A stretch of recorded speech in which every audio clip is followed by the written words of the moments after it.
This bitch is like if Crate and Barrel was a person. Why are we all watching this chick pretend like she does chores? She's a duchess. Gavin Newsom's going to be selling pills so that he can talk to Ben Shapiro on his podcast. Morning, folks. Welcome to the Joey Show. I'm Joey Avery. Hot diggity damn, do we have a special program for you today. So much is happening in the world. Okay, we've got the stock market crashing, a Ukraine ceasefire, and the two most important stories.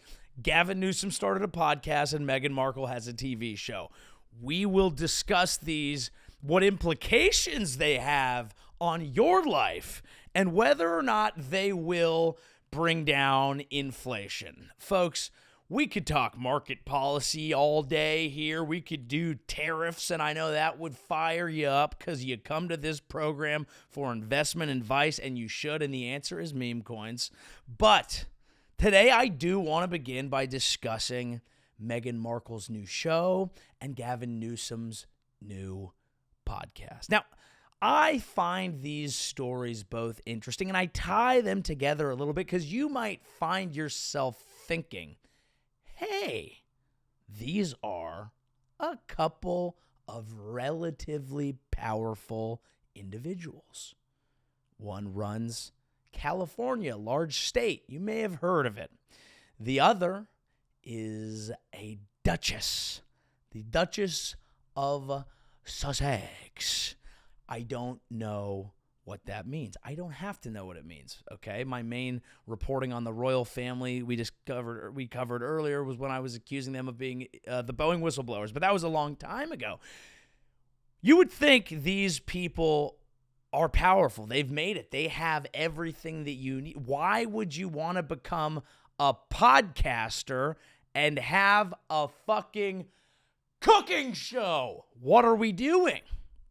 What are we doing? You might be confused by this. This might seem like a step backward. What do you want to churn out content slop for all the piggies online that need to get their fill of daily content and information? Why would you take those backward steps? And you would be confused by that only if you hadn't been a loyal listener to this show. We've discussed the blending of politics and content. Is content politics? Are politics content? It's all the same thing. Now, this is, of course, nothing new. I don't want to sound like some lunatic screaming from the mountaintops about how this has never happened before.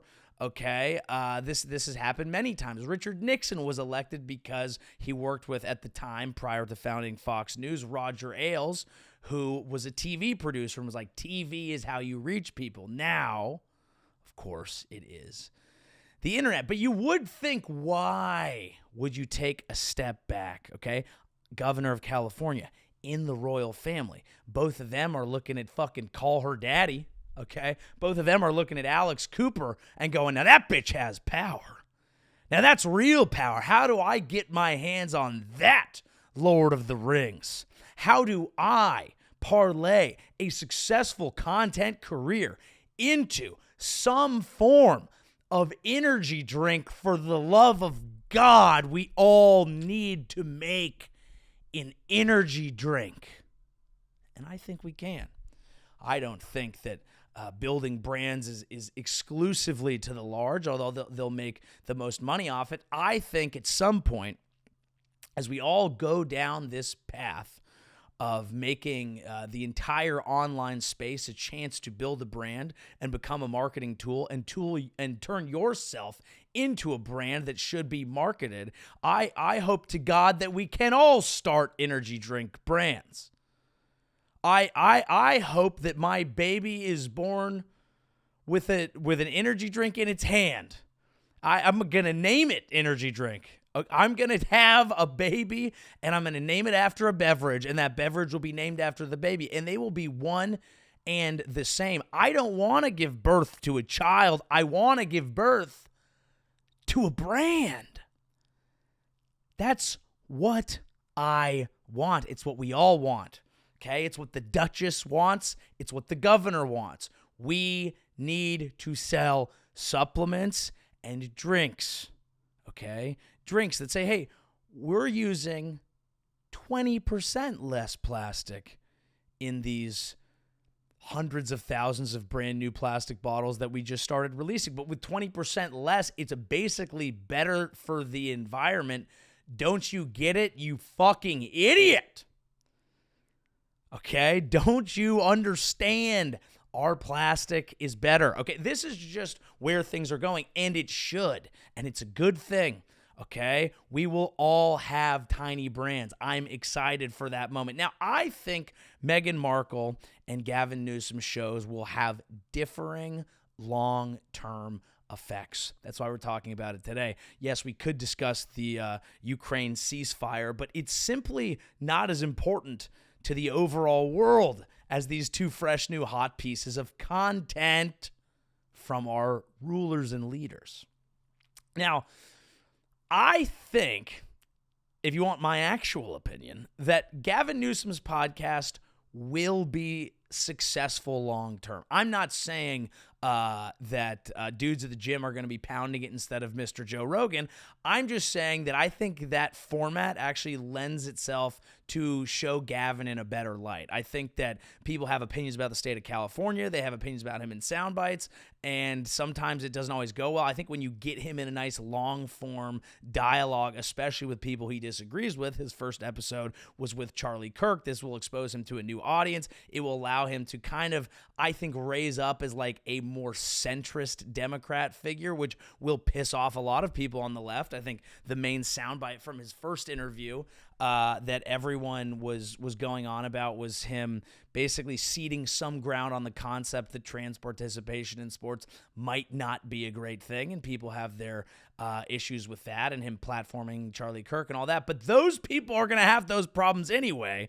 I think this will elevate him as a viable center-left Democrat candidate, and hopefully get him a drink. Who would sponsor? Dude, maybe he could sell his own hair gel on there. There's a lot of things he could do. He already has a winery. He already is the governor of the U.S. That man wants to be president, and he wants it bad. And this is a long-term play to do that. Now, I don't envision myself waking up and slamming Big Gav into my fucking ears with my morning coffee because I need my morning Newsom fix. But I do think long-term this is a good light for him. Now, Meghan Markle's show, I have a different take on. Slightly different take. I guess I should be fair to Meghan here.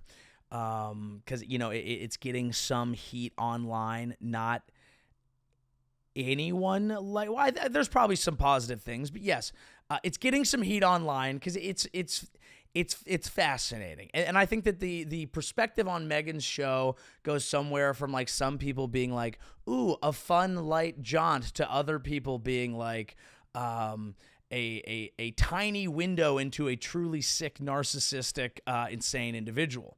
Now, these are different takes, and there's a large spectrum, there's a large gap between them. Now, I watched it. I engaged in a bit of, I guess Hunter S. Thompson would call this gonzo journalism. So I had a very specific way that I intook Meghan Markle's show. I was in an odd space. I was in kind of a liminal space. I was in a space in between. Okay, I was just done with 3 weeks of tour. Shout out to Calgary, Irvine, Spokane, Eugene. You were all lovely. It was great to see you. But my flight at Eugene was 5 a.m., okay? I had daylight savings on my side. So I go 5 a.m. We're boarding at 4:30. We're getting there 4, but really that's 3. If I leave my stuff to pack up, leave the bar at 2. We can do an easy all-nighter because you lose the hour. So I stayed up all night. And to stay up all night, I went out to a bar and I had some beverages to make the early hours of the morning fun, which is traditionally what people do. I get on a plane. I fall asleep, my first sleep. I wake up in kind of a thick haze, because now you're in between, like you haven't slept enough to be hungover, but you've slept enough to not be buzzed. So you're just kind of there. I have a layover in the Denver airport. I open up my laptop. I see that Meghan Markle has released a show, and I immediately click it. It's an interesting answer to the question, who is this for? Which I remember in my drunk over state in the United Lounge in Denver. I just remember typing in all caps, who is this for? Okay, and the reason that you ask that question is because if you're not familiar with Meghan Markle's show, it's a show where she does chores. Okay? High level, like aspirational chores. Like top of the mountain white bitch activities, WBA. She's actually, I believe she is a mixed race, but what she is doing in this show are like the strongest. It is, again, I respect a biracial queen, but she's created the whitest piece of content I've seen in my entire life. It is a show where she pretends to make everything by scratch. It is supposed to be aspirational for people to say, oh, I didn't realize that I could put a handmade honey tincture into my child's hand-frosted, sugarless lavender cupcake that I put inside of the lunchbox that I actually made by by welding it in my own yard, because I've done everything by hand except for the truth that we admit that this was all done by a staff of 80 fucking people. It is a show that is supposed to show you a slice of life, and what it instead shows you is something that resembles absolutely nobody's life. She tapes this in a rented $8 million house down the street in Montecito from her $14 million house to show you how she could live a life that is not actually as nice as hers and is not real, as she has over a series of friends who are not really friends but are just kind of random people from her life, and pretends to host them in ways that no human ever would. The thing is insane. So as I'm watching it and I'm going, who in the hot living fuck is this program for? I'm also realizing that it's for me. It is for me. Now, I'm not going to sit here and tell you that it's juicy enough to be a tasty little hate watch, because I'm a trash little hoe and I like a good hate watch. This is not actually good enough to be that, unless you have a podcast where you sit alone on your couch and you want to discuss odd things. Like the amount of smooth jazz being played while she bakes cakes. These things, they're fascinating. They're great. Who's making these decisions? This bitch is like if Crate & Barrel was a person. I feel, I'm talking to her, I'm like, are you fucking Williams and Sonoma? What in the Sur La Table is going on here? Except it's not even relatable, because I'm pretty sure that the fucking spatula you're using is somehow $19,000. Okay? It's like if a candle was a person, but it was a self-made candle, but you knew that someone else had gone out and bought all the stuff so that someone could do the chores. Who wants to do chores this much? Why are we all watching this chick pretend like she does fucking chores? She's a duchess. It's an oddly infuriating thing. And now sometimes people will try to defend her. Why do you get so mad at Meghan? Why do you get so mad? Because she's a fucking nightmare. Read the articles. Look at the stuff. She's apparently impossible to work with. She gets dropped by almost every representation that she works with because behind the scenes, she's nuts. And then on the camera, she's just like, with love, Meghan. Actually, I love this. So this candle, I actually made this candle we actually went and we visited our friends, the bees. And we went to the bees, and first, my favorite thing about the bees is we listened to the bees, and they buzz, buzz, buzz. And I say, my friends are bees. And then there's just like an actual beekeeper. Like, this is how you make honey. She's pretending to hand do everything. I don't know how rich chicks cornered the market on fake ancient living, but it is so fascinating to me how the richest people on the planet can be the ones who are like, we're just really getting back to basics here at the honeycomb that I keep in my yard with the round-the-clock professional beekeeper that lives back there.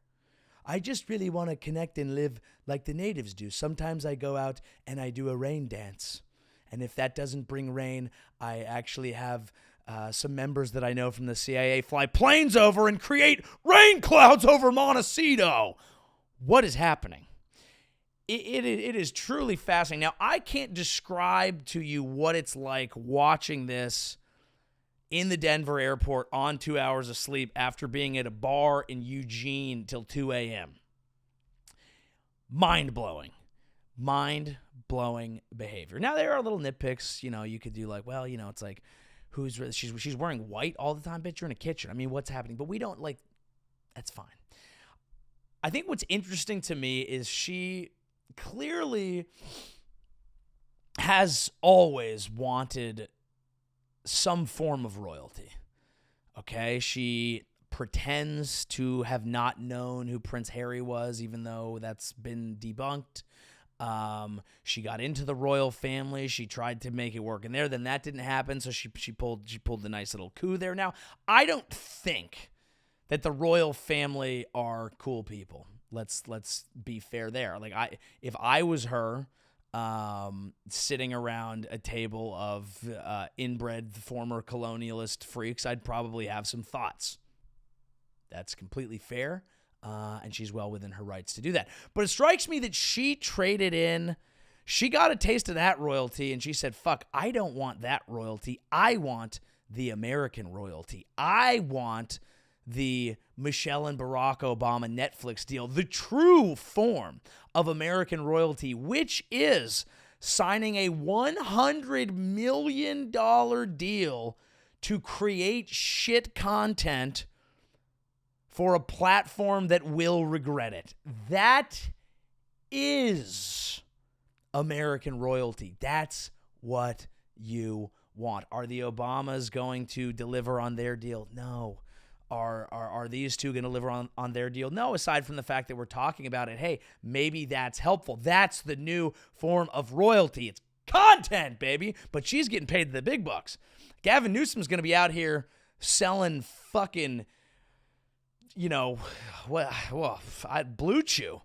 Gavin Newsom's going to be selling dick pills so that he can talk to Ben Shapiro on his podcast about how he, I do respect the Jewish faith. It's not for me, but I have friends. And, well, actually, if you did respect the Jewish faith, then you'd understand why Israel needs to bomb Gaza and remove all the Palestinians.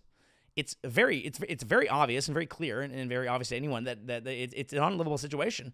And if you were attacked, no respecting nation state would allow themselves to be attacked. And Gavin would be like, well, Ben, that's where I do have a mild disagreement with you there, is that I do think that some, although obviously not all of the Palestinians deserve to live. This is a Gavin Newsom impression, of course. Being a moderate and a realist often puts you in an odd position sometimes, and that's why we talk about what things really mean instead of doing bullshit fucking culture war topics. Although maybe we should change the format of the show so that I can actually make money and gain listeners. I'm just kidding. It's not why I got into podcasting. I got into podcasting so I could create thumbnails. What I think is underrated about Meghan Markle's journey from Suits to the royal family to now a version of American royalty where she gets to have an overpaid, overpriced, underperforming, underwhelming, oddly bizarre Netflix show is that we've underrated her plan, her plot, who she is the whole time. She's shown us in the open. Her life is the plot of Suits. Whew. Let that sink in. She isn't the bitch from Suits. She is Suits. Whew. If you don't know the plot of Suits, there's a guy who doesn't actually have a Harvard degree. He's not actually qualified to be a lawyer, and he sneaks his way in to a top-performing law firm and then just has to figure it out, even though he's the one who doesn't belong. But he's so smart and adept and conniving and actually talented that he gets it done. This is where we deviate. She's just not actually talented, but in her mind, she is. So she's been telling us the whole time she is Suits. She worked her way into the royal family and then got to futz around as a queen or a duchess or whatever the fuck you call it.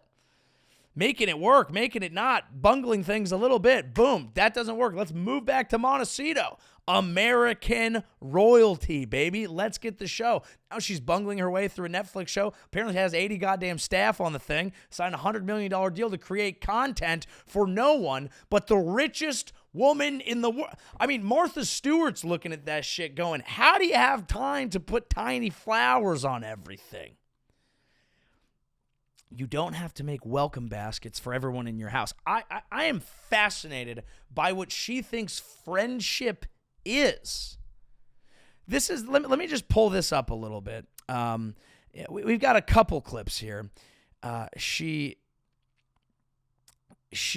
gives these little like gift baskets to people on their way out, and we have a super cut of that here. It's a fascinating way to interact with people.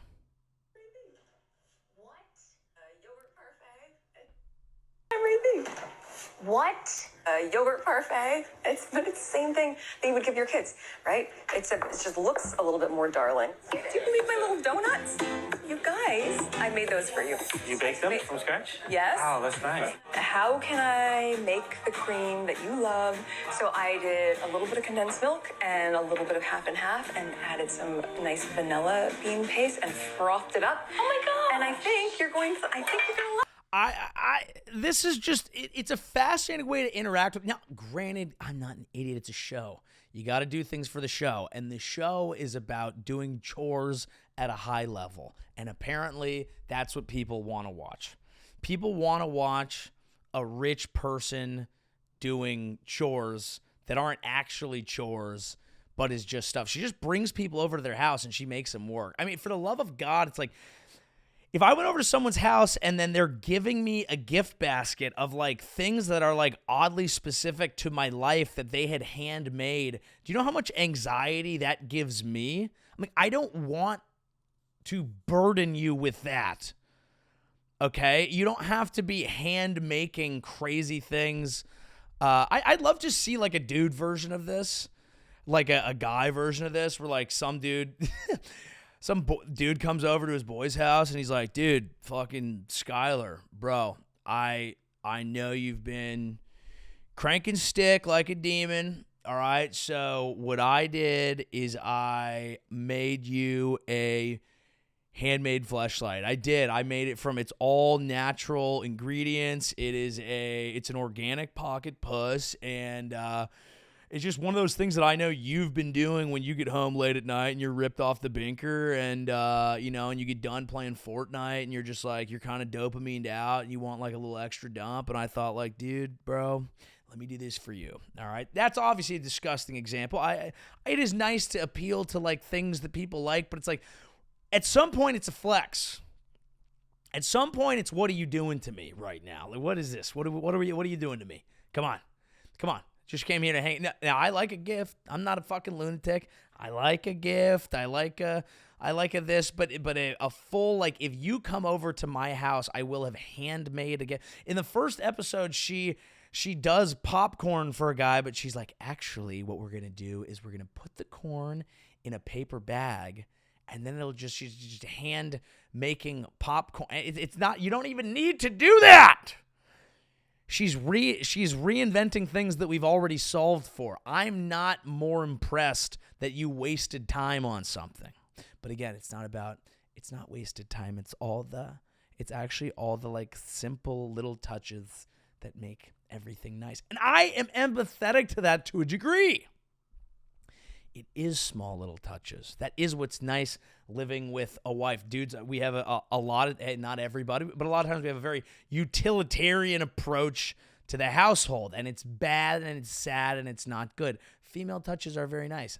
I understand that. But the level that this is occurring at, and that Netflix is just giving it to you. It's what is happening. They have got to be now. They're doing another one of these. I think just because they need to use up the $100 million. But she gives us a window into a bit of her psyche. This is her talking about handwriting. So when you have unlined paper, you can use a template that can at least keep your lines straight, no matter how straight you believe that you write. It's always helpful to have a template. What? Use a soft pencil, because you're going to erase those lines, obviously, after you've written everything in. First things first, heirloom tomato quiche with fresh basil. I always do those little scrolls, I don't know why. In school, I got an A- in penmanship class. But you know what? I was like, I'll take the minus for a little bit of character. That's A- is a little bit of character? What in the fuck are you talking about? Okay, handwriting, that we have fonts. You can print this out. It's nice. It's just not human. It's not normal. It's bad, and it's weird. But I'm happy for her. She seems to be where she needs to be in a $14 million house in Montecito. Maybe that's what I would be doing if I was there too. If my main job was to figure out who I was this late in life, and I was going to do that inside of a $14 million house, I might start doing calligraphy. And maybe I would do what she does and hand batch my own bath salts instead of just buying them from them. Or maybe these are all the things that I would do, but it's fascinating to me that the world that she needs to create is content that is eventually designed to sell a brand. Didn't want to be in the royal family, wants to do this, wants to go on shows, wants to keep kind of oddly exposing herself in ways that are starting to weird us all out. There's something that has happened, and maybe it's just the type of people that find themselves into this situation, but there seems to be something that has happened with the ultimate elite where there's no amount of it is enough. We've never been said, we cannot be satiated. The whole Elon Musk thing, being the richest guy in the world, running multiple companies, trying to help with electric vehicle manufacturing, trying to bring humans to space. That is not enough. What I need to do is now run around the government. Now, what's interesting about that is there was an article in the Atlantic about how he's been using a lot of ketamine, which is a mildly interesting behavior, I think one could say.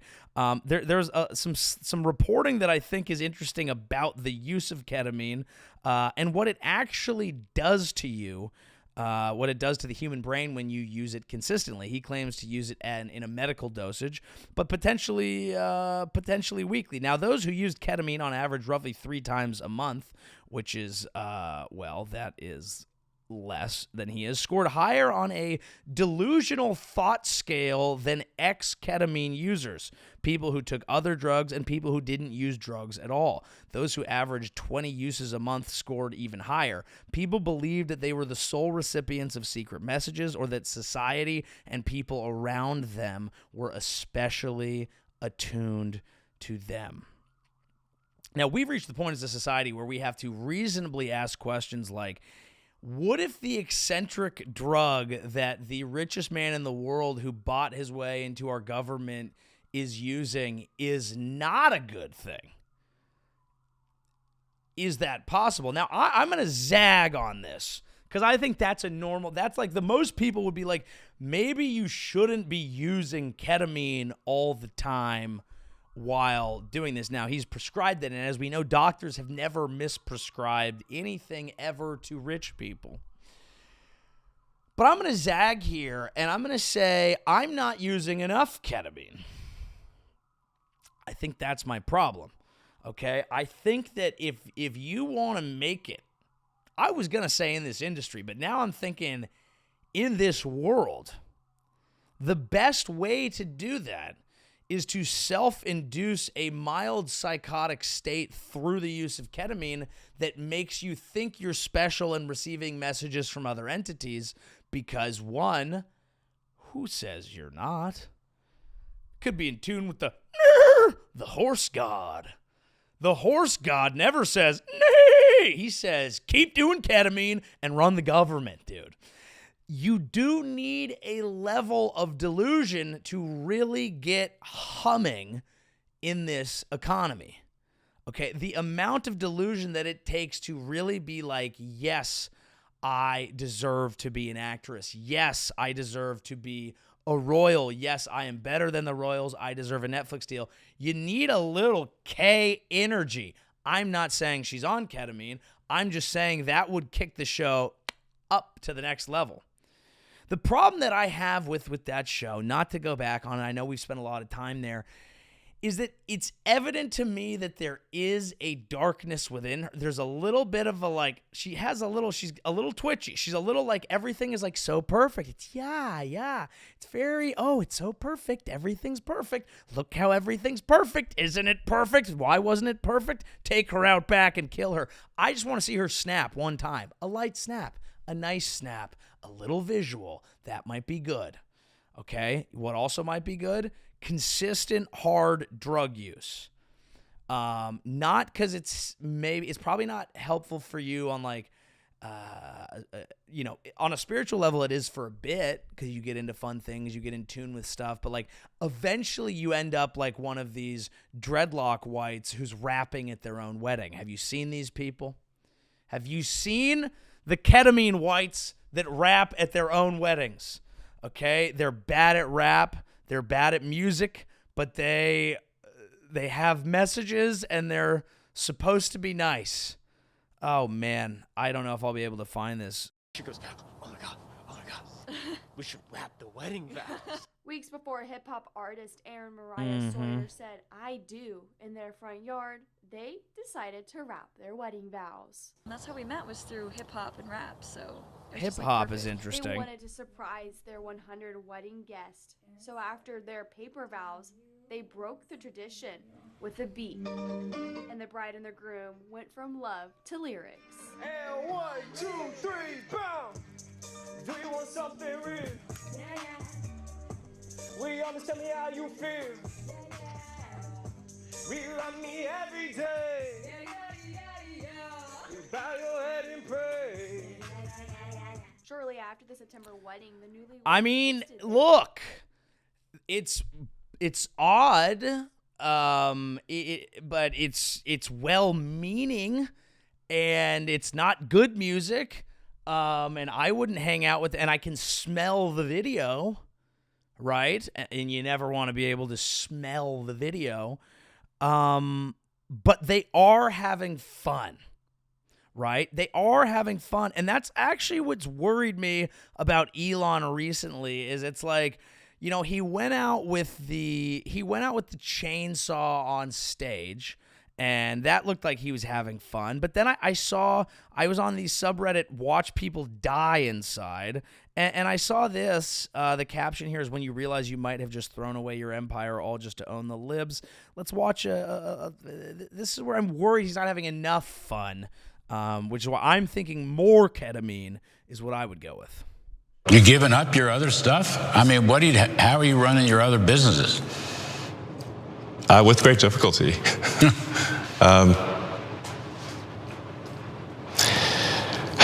Yeah, I mean... But there's no turning back, you're saying? I'm just here trying to make government more efficient. He's missing some ketamine. It is that simple. I don't, I'm not a big K guy. I have not communed with the horse gods. I have not spoken with them. I'm kind of been trying to raw dog this whole career without getting special messages from God or having a Messiah-like complex. I think my approach has been more trying to observe things and be honest about how I feel. And is it going well? It could be going better. So I feel like I'm probably light on ketamine. I think Elon needs to go deeper because he's not having fun. Like, he needs to be, when they talk about the other businesses, I want like goofy, like hyped Elon. Who just goes like, well, all the business is less important. Cutting down fraud. I can't do Elon. That's gonna be tough. I'm gonna have to figure out Elon if I wanna do this. All right, folks, had to hit a quick pee there. While I'm peeing, allow also me to say tour coming your way. Indianapolis, March 21st to 23rd.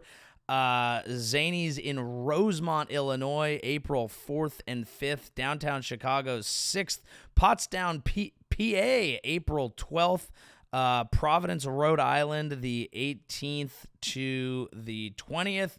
26th in Bangor, Maine, and Portland, Maine, both with Mark Gagnon, who we've had on this show. Dallas, May 23rd to the 25th. Punchline, Sacramento.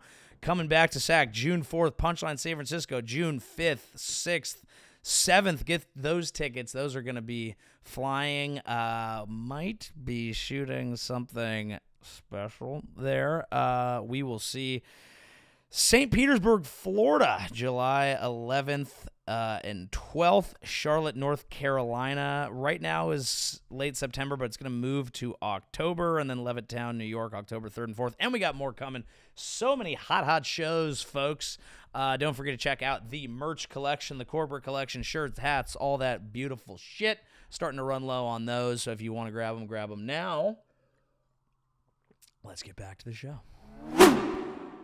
All right, folks, welcome back to the show. Now, speaking of people who are having fun, I want to do something that we've never done here on the program. First time ever. Can we get some breaking news? Yes, we are doing breaking news, investigative journalism that you are hearing for the first time, that no one else has publicly stated. You go online, you can't find it. This is a Joey Show exclusive. We have boots on the ground, investigative journalism about Trump's press secretary, Carolyn Leavitt. Now, she is 27. Her husband, Nicholas Riccio, is 59. That's not breaking news. That is news. It's been discussed. Hey, it's her personal life. That's okay.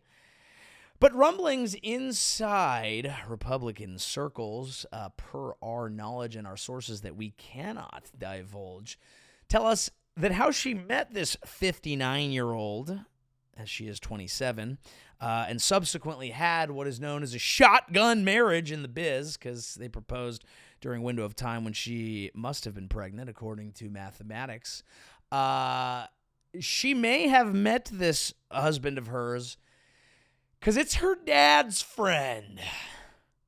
Ugh. Now, that is interesting. Hey, look, it's personal life. Do your thing. Can I say yuck? Is it okay to say, ugh? I feel like that's fine. Now, I would cover this either side of the aisle. I think this falls into the Pornhub politics. You're mixing family and relationship and all sorts of, now it's a little weird. Does it make her perfectly suited for the job? Some would say yes. 27 with a 59-year-old. All she wants to do is clean up a powerful old man's mess. And she's in luck because given that age gap, she's going to have those hands full soon. So we wish nothing but the best for the family, and we just wanted to report a little piece of messy gossip because we got our hands on it here first, and that's what we do. Okay? If I'm gonna shit on Gavin and Meghan, I'm gonna shit on everybody. Okay? We shit on everybody here at the program. Just fascinating stuff. Now, I wanted to get to a story here that is it's been bandied about a bit, and this in this case it was in the Atlantic, and it is that teens are foregoing a classic rite of passage. Soggy waffle. No, fewer young people are getting into relationships. This is the problem now, as the Atlantic tends to do. It's a very long article. It has a lot of twists and turns, but it is kind of scary. The idea of like, yes, we know Gen Z is drinking and fucking less, and to that I say boo, but also it's just the concern is that the more time you can spend having parasocial relationships, the more time you can spend with your favorite streamer who's on stream 8 hours a day. You know, at some point you're going, why should I hang out with, you know, my friends Jeremy and Ben when I could be hanging out with Kai Cenat, Kevin Hart, and Drewski on a stream? What if I miss out on that? But then you realize as you consume a bunch of content, as that becomes a huge part of your life, that it feels not right. You go crazy a little bit. You're not out there having real experiences. You're having simulations of them. And granted, high-level experiences, access to brains and minds and conversations that you never have. Yes, good, great, amazing, but not the real ones. Simulations of it. I didn't have a meal. I drank a bottle of Soylent. At some point, you just don't feel right. You can't even put your finger on it. Maybe I should go work out more. I'll go to the gym by myself and come home. I get to do more by myself. No. Sometimes you need real shit. It's concerning. I believe that a lot of this is, I think that what happens in anyone who has logged into Netflix or HBO Max or tried to watch a movie knows that when you have access to every great movie, every new movie, every critically acclaimed movie, every great documentary, when you have it all at your fingertips, you often never end up picking one and diving in because it's overwhelming. That is happening with relationships. Because you can go on Facebook and see the Facebook, how old am I? Because you can go on Instagram or I guess Snapchat or TikTok or whatever, and you can see the, you know, let's imagine we're talking high school age. You can see the 15 hottest girls from your high school mixed in with the 15 hottest girls from the next high school, and all these other and the boys and is that I've never even heard of that. Now there's new genders. Now that I can stick my dick in anything, and then you do it in nothing because you can't pick a damn movie. Sometimes the amount of options makes it impossible to pick one, and sometimes the one that you actually pick, the movie you pick, if you try to always go for the best movie, the best Rotten Tomatoes, the best everything, sometimes there are movies on there that you didn't realize you could have a great experience with by just diving in and giving it a chance and getting to know it a little bit, and that's happening in life. Now, there are some reasons for it. It's what I just said, obviously. There's the antisocialness, there's the analysis paralysis of having too much opportunity, being unable to pick. On top of that, some of them just aren't defining it. Some of them aren't like, they're like, oh, well, I've had a this, I've had a fling, I've had a whatever. And that I think is more concerning. I was thinking about that and I was like, I wonder if what we lost when we lost Facebook, when we lost the Facebook relationship status. Back in my day, okay, when I was a young whippersnapper and we all had a Facebook, when you got with somebody, it was like, oh, are we updating the status? We got to update the relationship status. Let everybody know we together. That was a real thing, a piece of commitment, a public square of dating. I don't think that exists anymore. You're not going to throw that in your Instagram. You're not going to throw that in your whatever. And people do, but those people are often mentally ill. But if you want to like define it, it's like, why would we? Well, we're just screwing around. We have all these opportunities. I don't know if I really need to do this. I wonder if what we're missing is there. Now, yeah, here it is. Early romance today tends to reside in a gray area. You have a long period of talking. You're kind of dancing around the idea of a sexual romantic connection, maybe even having some of those experiences, but not really talking about what it is. Some people find that freeing. Some recounted how they ended up feeling invested in a fling and described it not only as bad news, but as personal failure. They said they got caught as if red-handed, caught feelings like an illness, or succumbed to dumb dumb bitch hour or succumb to dumb bitch hour. That might be the new name of the podcast. Or succumb to dumb bitch hour. When late at night, defense is down, they texted a crush and, God forbid, let themselves feel close to someone. Young people would be hard on themselves because they would think, okay, this person let me know this wasn't going to be a thing. Then my heart let it be a thing. Then you get hurt. Well, that's just being young. Dumb bitch hour is awesome. And I don't want to, sometimes I feel like I may be critical of Gen Z. They have bars. Dumb bitch hour is great. Dumb bitch hour is phenomenal. That happens late at night sometimes. Dumb bitch hour.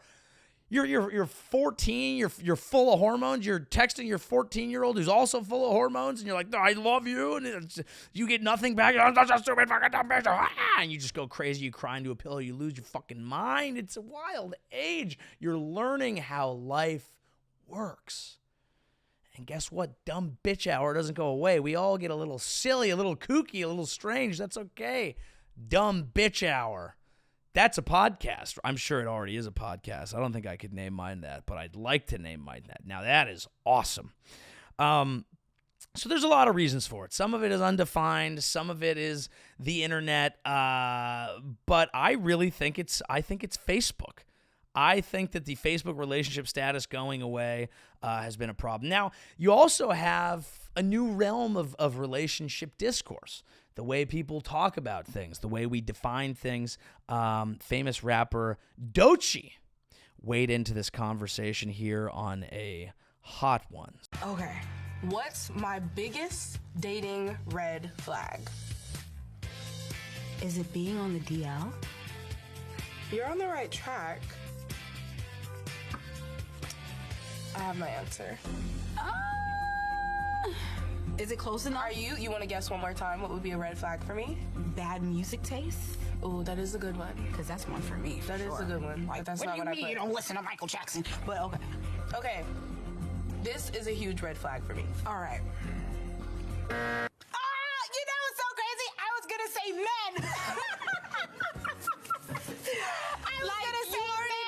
I mean, strike one. You're a man. Yeah. And you're heterosexual. Yeah. I was going to say, so technically, because my mind was already there, I don't think I deserve to eat a wing. I think you do, friend. We got a lot to unpack there. Okay. Is she gay? She's bisexual. Oh, okay. She disclosed that she had recently become sober following years of heavy drinking. That's not what I asked. That is not what I asked at all. This has caused a huge kerfuffle online because people are like, oh, what? Like, being a straight man? I mean, if she's gay, if she's bisexual, there's a lot of takes about it. I've seen a lot of people responding and talking about all the dumb shit that she's done, and she's been with men who, point a gun at her head, and she should have bigger red flags. Sure, understood, fine. But, when I see this, I wouldn't be like, yes, it's an easy one to come after, but I wouldn't even be so pressed about this. Because the way I would look at this, okay, if I was a man, okay, which studies have shown I might have a little fella going on up in this bitch. If I was pursuing Doechi and I realized we'd be a bit of an odd couple, I think I'd have a bit of a hill to climb. That's okay. Let's say I was pursuing Doechi and she said that. My first thought wouldn't be like, oh my God, this is toxic. This is crazy. She's like, clearly a complete like loon-pilled, patriarchy-obsessed, crazy. No, I would just say she has simply not had that right good dick. You know what it is? Hey, I see that as an opportunity. Straight man come in. Hey, let's give this a little whirl. I may not have taken a dick in my ass, but we could try getting one up in that. You know what I mean? Like, hey, that's an opportunity. If she hasn't been with a straight man that actually treated her right, that's just showing me there's a large delta. There's a large opportunity, okay? And here's my conversation that I want to give to the men who get pressed about this sort of thing, who get mad when ladies say things like this, is number one, guys say mean things about ladies, 100%. But also, if a lady is lashing out and telling you that being a straight man is a red flag, but also that she's bi and like could be down for guys, she's basically just telling you she's never been treated right. And that means, my boy, layup. Okay? Not like, I need to like, she's got all these problems, she's got to be fixed, whatever. No, I'm thinking, layup. It's actually, if you actually treat a woman right, you'd be surprised how much it can change them and the things that they say. So I would say, man, don't get mad at that. You see that if you're interested in pursuing Doechi, I would just say that's telling you hot box on the market there for you. All right, boys, that's my tip for you. But be careful who you end up with. We did have one tragic story out of Las Vegas as a woman is suing a hotel after her husband dies from an encounter with a hooker. Now, this is unfortunate. The widow is suing a Vegas hotel after her soulmate husband died during a $1,000 encounter with a toot. A distraught widow is suing a famous hotel after her husband died there, blaming, of course, the hotel, the Palazzo, after her husband, Jeff Jacobs, died of a fentanyl overdose there during a stay in March of 2023. Jeff, who had 3 children, traveled from his home in Colorado to Vegas for a work conference when he met a sex worker, Kaylee Kessie, at the hotel bar at 1 a.m. Kessie was working with a pimp named Kashawn Glass. I didn't even know pimping was still alive and well, but apparently he's been pimping at the Palazzo. Nothing wrong with pimping at the Palazzo. Pimping at the Palazzo. Come on down and bring your penis. I've got a nice pussy for you. Let me pimp you at the Palazzo. I need $1,000. You have a nice piece of pussy. Maybe a little bit of fentanyl for you. Rest in peace to the deceased. I know this is unfortunate. Like, this man looks like a good man. Okay, look at him. He's kind of built here. I'll throw the photo up, but I'll describe it as well. He's got a happy smile. He has knowing eyes, kind glasses, a strong physique. So he's got the testosterone going a little bit. He's got jeans on with sneakers. He has 3 beautiful daughters. That is the real tragedy in all of this. And of course, his wife, who was his soulmate, and they look very happy and they were nice. But my boy done and got Vegas. My boy done and got Vegas. Now, I'm not going to say it. I think these people have been through enough. Let's read the story here. Kessie working with a... I'm not going to say it. Kessie, working with a pimp named Kashawn Glass, was seen walking around the resort casino with Jeff for 40 minutes. 40 minutes walking around a casino with a toot. The pair headed to the cashier's cage, where Jeff withdrew $1,000. Glass followed behind. Jeff and Kessie went up to his hotel room. Kessie seen emerging again just 8 minutes later. That's not nice at all. Now, there's a lot of problems with this story. Married man wandering around Vegas with a toot. Pimp following them around. This prostitute, and I don't want to get hung up on this, but the utter lack of professionalism from this prostitute, who's not, when I first read this, I thought, 8 minutes, my boy, 2 pump chump. Been a while for my boy, my family man here, out from Colorado. But then I realized, no, that's not what happens in 8 minutes. She drugged this man.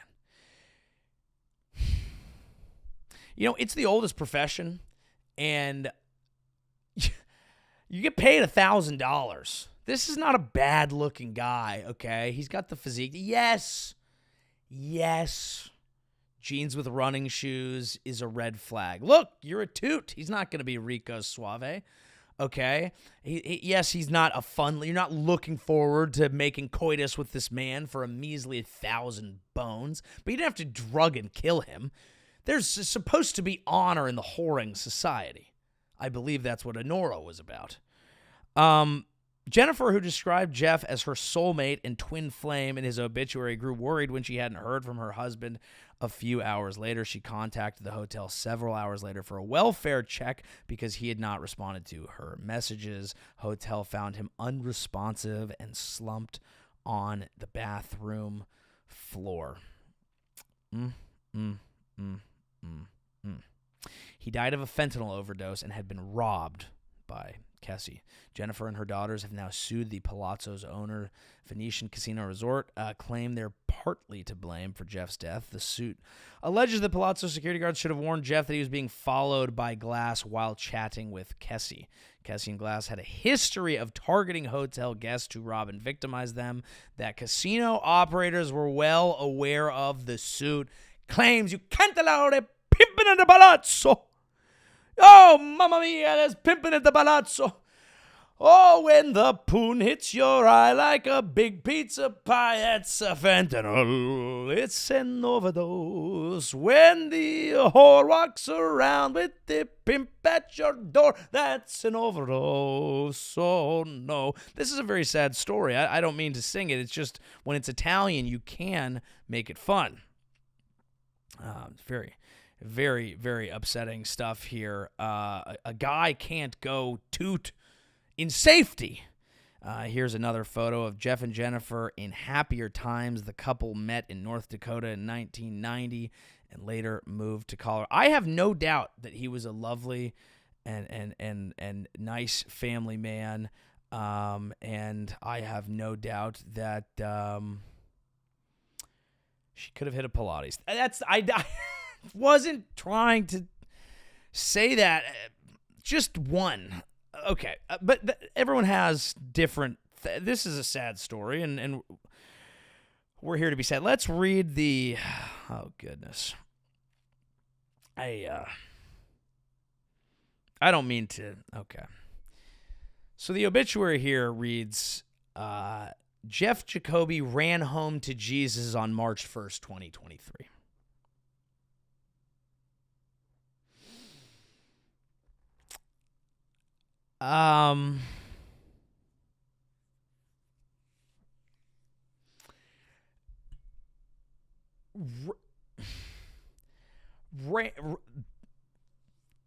Getting drugged by a toot is a sprint home to Jesus. Hey, Jesus hung out with the prostitutes as well. Maybe he found a few more up there in heaven.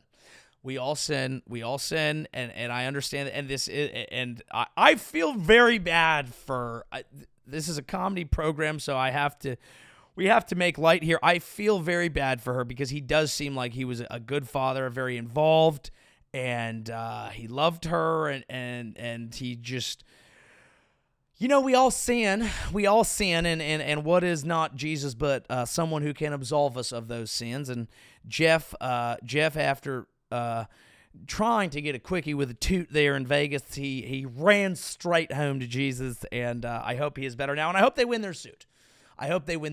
I'm sorry, but you cannot allow the pimps in the palazzo. If you have, and let me tell you this, Vegas is fucking dying. Vegas is dying. You look at the numbers of gambling revenue, of visitors. It is thriving off of corporate events right now. And if corporations can't send guys like this guy off to the Palazzo without half of them getting drugged and murdered by toots, Vegas is in for a real surprise. A real surprise. Clean it up out there, okay? And that goes to everybody. Jeff didn't deserve this, all right? Sorry, rest in peace to Jeff, but you can't be wandering around with toots and then doing drugs with them, and you can't do it, Jeff. You just can't. I'm sorry to hear it. It is a tragic story. It is a sad story, and I hope that everyone ends up okay. An Alaska Airlines attendant was fired for throwing back some ass here. This is says here, twerking flight attendant who was fired by Alaska Airlines for twerking on a plane breaks down in tears during interview. Says she was twerking because she was so proud of herself. She didn't think she. Let's watch the twerk, if we will. She made headlines as the twerking flight attendant who lost her job after this video went viral. Now she's speaking out in an interview with our Amber Cogliano. She's the flight attendant whose twerking cost her dream job. I didn't think that, being so happy can turn into something like this. Nell Diallo was having a great time. Start a meme coin. Meme coin it, you dumb bitch. Meme coin it up. It's time. You look. I'm gonna be fair. I think the guy who quoted this is probably like he appears to be more conservative and kind of like saying like, yeah, when you're wearing a uniform, you represent the company. It's no longer about what you think is okay. Yeah, I got a different one here for you. I would say airlines. What the fuck are you doing?